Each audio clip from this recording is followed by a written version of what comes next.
Saya akan ngaji tentang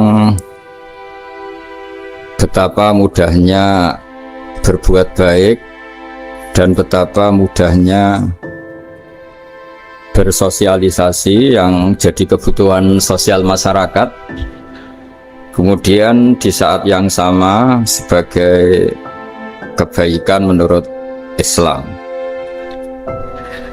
Ini saya baca kitab yang sangat otoritatif, yaitu kitab Sahih Muslim, di mana kita tahu dalam Islam pegangan ahli sunnah wal jamaah, juga pegangan ulama seluruh dunia adalah Al-Kutubus Sittah, kitab 6 diantaranya yang hadis Bukhari Muslim.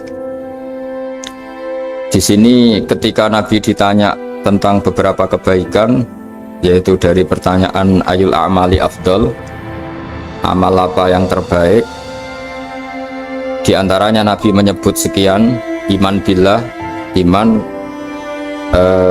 kepada Allah Ta'ala.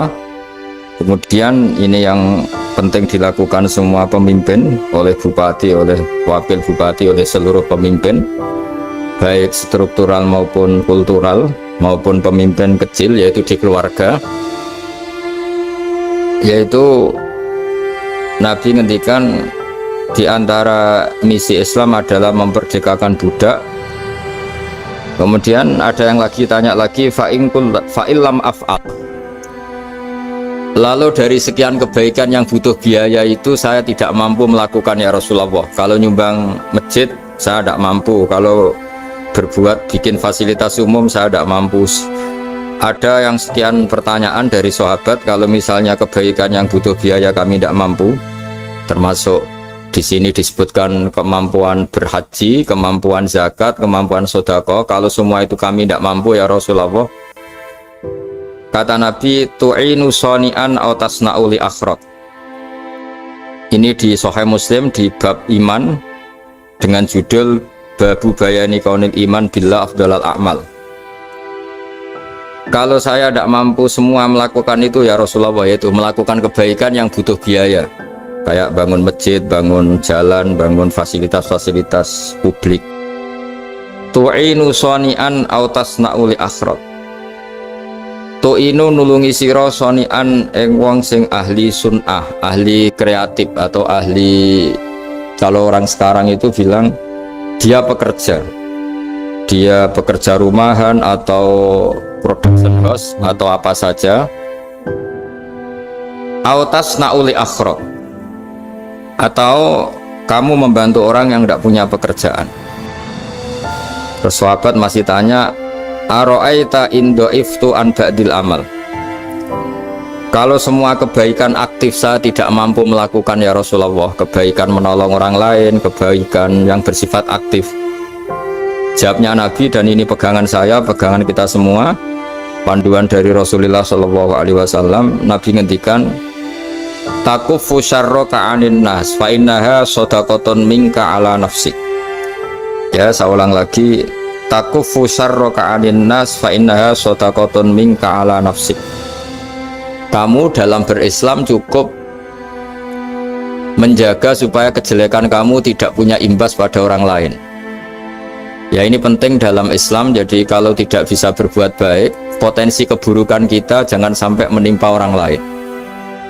Keburukan itu bisa kejahatan kriminal, bisa kejahatan pidana, atau merugikan orang lain.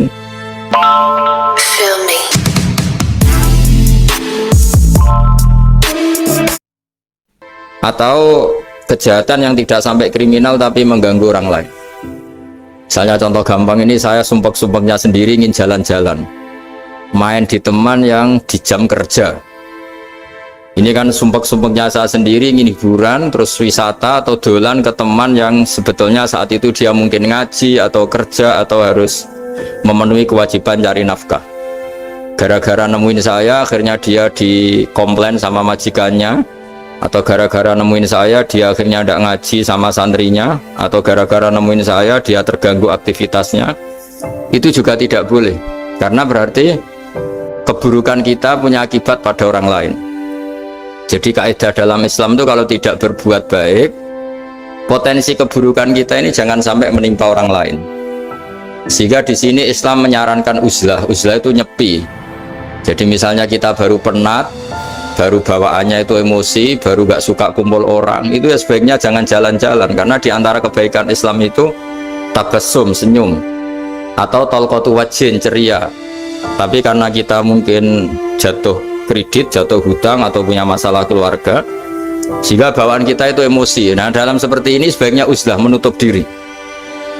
Sehingga kata Rasulullah SAW, dalam zaman akhir diantara kebaikan itu kamu meninggalkan manusia aktivitasnya, kemudian watadaun nas min syarrik, kamu meninggalkan manusia supaya nggak kena keburukan kamu.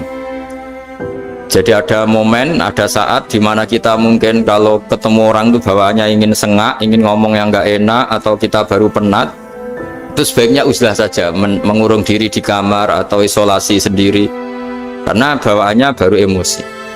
Nah, ini yang jarang dipraktekkan. Kalau sekarang malah banyak yang saat susah malah bawaannya ingin namam, ingin apa, menvonis orang lain atau ngadili orang lain. Padahal pesannya Nabi, kalau semua kebaikan aktif tidak bisa kamu lakukan itu, takuffu syarraka 'anin nas fa innaha shadaqatun minka 'ala nafsik. Sehingga keburukan kita, ya saya ulang lagi, keburukan kita yang ingin emosi, ingin apa, itu tidak punya akibat orang lain. Di sini kearifannya Rasulullah SAW, beliau masyhur ngendikan, layak dilqodi wa ghadban. Jangan sampai seorang hakim bikin keputusan ketika emosi, karena bawaannya orang emosi itu pasti nggak terkontrol intelektualnya, nggak terkontrol nuraninya, nggak terkontrol semua sifat baiknya. Itu kalau punya keputusan bahaya sekali. Sehingga Nabi dari awal ngendikan layak dilqodi wa ghadban, orang yang sedang emosi tinggi jangan bikin keputusan penting. Kemudian oleh ulama diteruskan juga jangan bikin keputusan penting orang yang sangat lapar, atau yang sangat kenyang, atau yang sangat ngantuk, atau yang super sibuk. Jadi hal-hal yang potensi buruk dalam mengambil keputusan itu harus ditinggalkan. Sehingga misalnya bupati atau wakil bupati kalau sedang tidak nyaman dengan suasana apa, nggak boleh rapat kemudian memutuskan keputusan penting. Begitu juga kiai dan semuanya.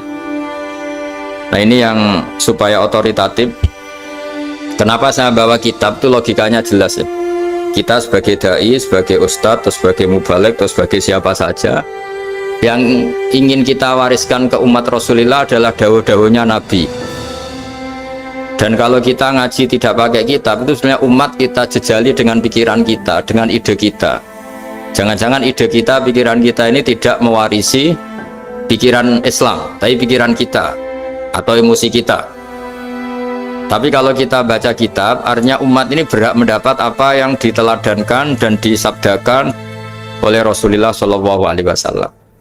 Tapi kalau kita, itu pasti inginnya itu kita. Misalnya kita Bupati Banyuwangi, mungkin kita akan cerita Banyuwangi dengan asik, tapi bagi daerah lain apa urgensinya bagi saya. Begitu juga kalau kita kiai, mungkin kita akan cerita fadhilnya kiai, tapi bagi orang lain yang keutamaannya jadi pekerja, jadi satpam, jadi guru, jadi pegawai negeri yang adil, sehingga subjektivitas kita ini akan tinggi. Tapi kalau kita sebagai kiai baca hadis, maka umat ini mendapatkan panduan dari Rasulullah SAW. Nah, dari sekian panduan itu kata Nabi, jika Anda tidak bisa berbuat kebaikan aktif, maka kebaikan yang harus Anda lakukan adalah potensi kejelekan kamu jangan menimpa orang lain.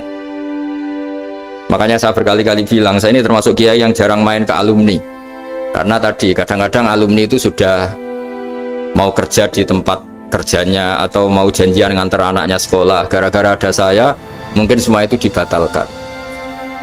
Sehingga silaturahim itu juga harus dimanage supaya tidak mengganggu haknya orang yang kita silaturahimi. Jangan sampai silaturahim jam 9, saatnya orang kerja, kemudian dia dapat peringatan dari pabriknya gara-gara sering didolani kiainya, itu kan jadi ribet.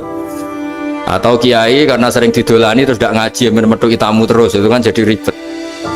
Apapun itu, sehingga orang itu harus berpikir perilakunya itu tidak punya akibat la doror wala diror, jangan mengganggu dirinya juga jangan mengganggu orang lain.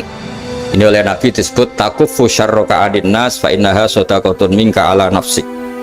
Sifat buruk kamu itu harus dijaga supaya tidak menimpa orang lain, dan itu berarti menjadi sedekah kamu atau amal kamu pada diri kamu sendiri. Jadi ini penting dimaklumatkan ke semua kita bahwa saat kita tidak bisa berbuat baik aktif, misalnya nggak bisa sedekah, nggak bisa menolong orang, setidaknya keburukan kita tidak menimpa orang lain. Nah, termasuk keburukan yang terselubung adalah kita punya pikiran yang menurut kita ini hebat, tapi bagi orang lain mungkin bahaya. Misalnya kita punya pikiran ingin jadi orang kaya raya yang dermawan. Itu artinya kan pikiran baik karena ingin jadi dermawan. Tapi artinya bayangkan orang lain tuh miskin semua butuh derma kamu. Mana mau orang lain kamu bayangkan miskin butuh derma kamu. Orang lain juga bayangkan dirinya kaya gak butuh derma kamu.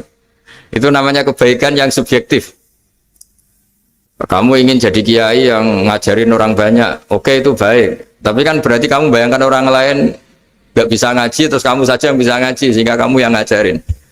Ya sudahlah, kebaikan itu udah usah muluk-muluk seperti itu. Jadi apa yang ditakdirkan kita jadi bupati ya jadi yang baik, menolong pekerja-pekerja yang baik. Saya kemarin diceritain banyak oleh Mas Anas, aktivitas Pemda Banyuwangi yang menolong banyak orang, juga masyarakat juga saling menolong, dan seterusnya dan terusnya. Jadi ini jelas maksud saya supaya bupati dan semuanya pemimpin melakukan kebaikan itu berdasar panduan dari Rasulullah SAW, di mana di antara aturan yang dianjurkan beliau adalah aktivitas kita sebagai manusia adalah tu'inu soni'an au tasna'uli akhraq. Ya, saya ulang lagi. Biaya servisnya mahal sekali. Butuh dana mendesak? Ajuin pinjaman 15 juta dengan cicilan 12 bulan di Aku Laku. Saya ulang teks.